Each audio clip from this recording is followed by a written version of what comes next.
to me ya kawo waɗansu suna rantsuwa su ce me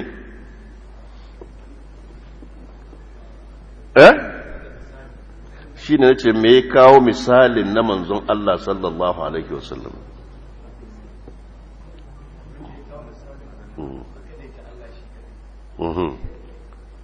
shi ma'ana kana gyara akida kenan akwai matsaloli da shedan ke shiga ciki fa yana yi ma mutane illa ba duk abin da ya danganci manzon Allah sallallahu alaihi wasallam shi ka salla da bin da zaka an fahimta to sai shedan yazo ya kara ma karfin zuciya kaman kana son ka yi wani gyara ka wata gyara a cikin addini kana so ka gyara aqida to masu rantsuwa da manzon Allah sallallahu alaihi wasallam manzon Allah ayi maganar sa haka kai tsaye ai ba za a je Madina don ziyarar manzon Allah ba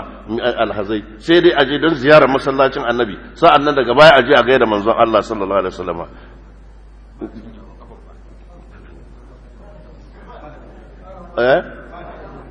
ma'ana ka san ma'anar wannan maganar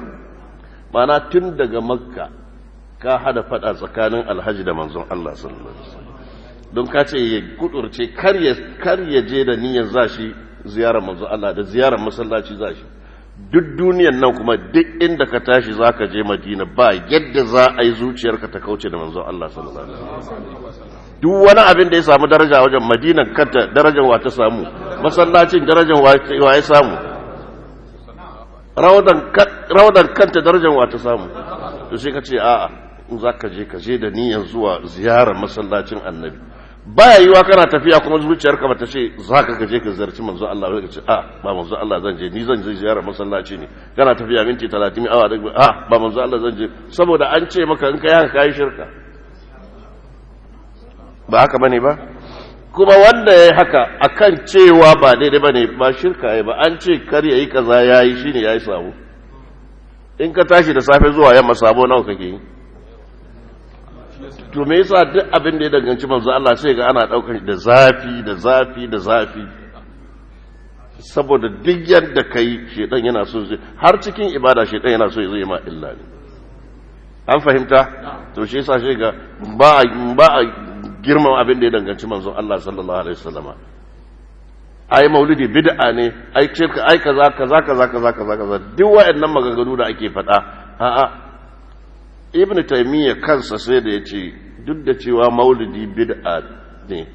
amma waɗanda suka yi za su samu ladan kyakkyawan niyyarsu da son manzo Allah sallallahu alaihi wasallam yana cikin littafi na karanta daga baya littafin ne da ake yi sai aka cire wannan magana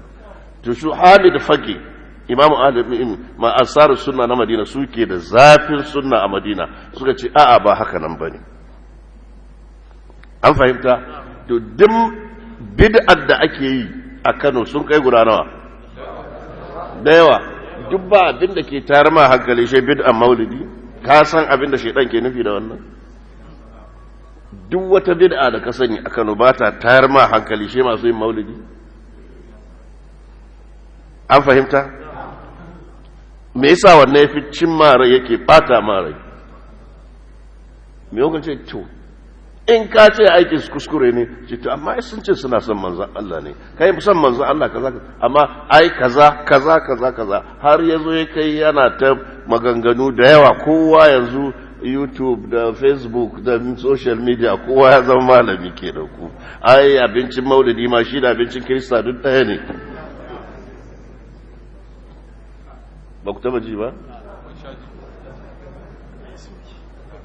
ai kun fahimta da abin da to wata rana za a yi bayani sosai insha Allah